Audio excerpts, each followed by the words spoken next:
السلام علیکم ورحمۃ اللہ وبرکاتہ۔ سسٹرز، کیا ہوگا اگر آپ کا علاج صرف دوائیوں میں نہیں ہے بلکہ شہد کے ایک چمچ، چند کھجوروں یا جو کے آٹے سے ہے؟ اگر آپ کے جسم پر الزام لگانے سے پہلے آپ کے ہارمونز قابو سے باہر محسوس ہوتے ہیں تو سنہ کی طرف رجوع کریں، کیونکہ شفا ہمیشہ آپ کی پلیٹ میں رہتی تھی۔ Hormones and the prophetic approach to food. Hormones اور کھانے کے بارے میں پیشن گوئی کا نقطہ نظر۔ حضور صلی اللہ علیہ وسلم صرف نماز اور نیند کا خیال نہیں رکھتے تھے، وہ کھانے کے بارے میں گہرا ارادہ رکھتے تھے۔ انہوں نے ماڈریشن، بیلنس، توازن اور بابرکت غذائیں سکھائیں جن کی سائنس اب تصدیق کرتی ہے کہ وہ شفایاب ہیں۔ آپ صلی اللہ علیہ وسلم نے فرمایا کہ شہد ہر بیماری کا علاج ہے۔ انہوں نے کھجور سے روزہ افطار کیا۔ انہوں نے جو کی روٹی کو ترجیح دی۔ وہ دودھ پیتے تھے اور اکثر وقفے کے ساتھ روزہ رکھتے تھے۔ ان میں کیا کامن ہے؟ یہ بلڈ شوگر کو متوازن کرتے ہیں، کنٹرول کرتے ہیں، آنتوں کی صحت کو سہارا دیتے ہیں، سپورٹ ٹو گٹ ہیلتھ کو امپروو کرتے ہیں اور انفلیمیشن ریڈیوس کرتے ہیں، سوجن کو کم کرتے ہیں۔ The exact roots of hormones, hormonal imbalance today. Hormonal عدم توازن کی صحیح جڑیں آج۔ سبحان اللہ، سنت ہمیشہ فطرت کے ساتھ ملتی ہے۔ Modern hormonal chaos and the forgotten سنت۔ جدید ہارمونل افراتفری اور بھولی ہوئی سنت۔ آج ہم ناشتہ چھوڑ دیتے ہیں، کافی، کیفین، تناؤ، اسٹریس، پروسیسڈ فوڈ کھاتے ہیں اور تعجب کرتے ہیں کہ ہم فکر مند، پھولے ہوئے اور تھکے ہوئے کیوں محسوس کرتے ہیں۔ Refined sugar spikes cortisol. Inflammatory oils disrupt oestrogen.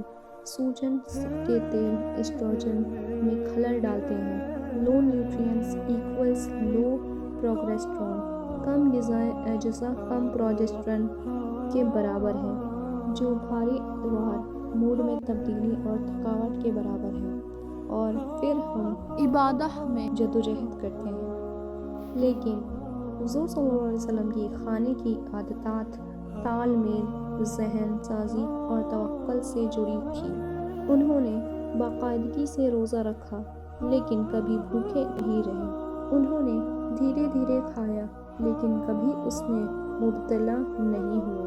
انہوں نے سادہ کھانے کی تعریف کی اور اللہ کا شکر ادا کیا، سادہ کھانے کی تعریف کی اور ہر کھانے کے ساتھ اللہ کی حمد کی۔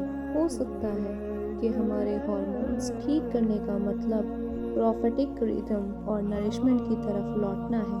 5 سنہ فوڈز فار ہارمونل بیلنس۔ پرورش کی پیشن گوئی کی تال کی طرف لوٹنا۔ 5 سنت غذائیں جو ہارمونل توازن کو سہارا دیتی ہیں۔ Here are 5 hormonal foods۔ یہاں 5 سنت کھانے ہیں جو آپ کے ہارمون کی صحت میں متوازن کرتے ہیں، ٹھیک کرتے ہیں۔ روحانی، کچا شہد بلڈ شوگر کو کنٹرول کرتا ہے، آنتوں کو ٹھیک کرتا ہے اور تھائرائیڈ کے توازن کو سہارا دیتا ہے۔ ناشتے سے پہلے 1 چمچ نیم گرم پانی میں پی لیں۔ نمبر 2، کھجور، اجوا یا میزدول کھجور، فائبر اور آئرن سے بھرپور، perfect for menstrual and postpartum phases. ناشتے میں 3 سے 5 کھانے کی کوشش کریں۔ نمبر 3، بارلے، تلبینہ۔ نبی کریم صلی اللہ علیہ وسلم نے فرمایا کہ یہ دل کو سکون بخشتا ہے اور غم کو دور کرتا ہے۔ یہ ایک نیچرل، قدرتی موڈ اسٹیبلائزر ہے۔ کو دودھ اور شہد کے ساتھ بنائیں۔ نمبر 4، کیلشیم اور ٹریپٹوفان سے بھرپور دودھ جسم کو پرسکون کرتا ہے اور ہارمون کی پروڈکشن پیداوار میں مدد کرتا ہے۔ سونے سے پہلے یا عشاء کے بعد پئیں۔ نمبر 5، زیتون کا تیل، سوجن اور انسولیسن کو منظم کرتا ہے، anti inflammatory and regulates insulin. Drizzle over simple meals اور ٹیک 1 اسپون۔ سادہ کھانوں پر بوندا باندی کریں یا صبح ایک چائے کا چمچ کالے بیج کے ساتھ لیں۔ بونس سننا، بسم اللہ کہہ کر دل سے کھانا، مکمل محسوس کرنے سے پہلے رکنا۔ یہ صرف کھانے کے بارے میں نہیں ہے، یہ آپ کی روح کو پیشن گوئی کی تندرستی کے ساتھ کھانا کھلانے کے بارے میں ہے۔ اے اللہ، ہمیں نبی کریم صلی اللہ علیہ وسلم کے دسترخوان پر لوٹا دے۔ ہر ایک بائٹ جو ہم کھاتے ہیں اس میں برکت، توازن اور شفا بخشتے ہیں۔ کھانے کو ہماری عبادت اور ہماری تندرستی کو آپ کی بہتر عبادت کرنے کا ذریعہ بننے دیں۔ اگر آپ نیت اور سنت کے ساتھ کھانے کے لیے تیار ہیں تو نیچے کامنٹ کریں۔ My plate is my healing, میری پلیٹ میری شفا ہے۔ Subscribe to Hidayah shorts for more wellness healing reminders just for Muslims.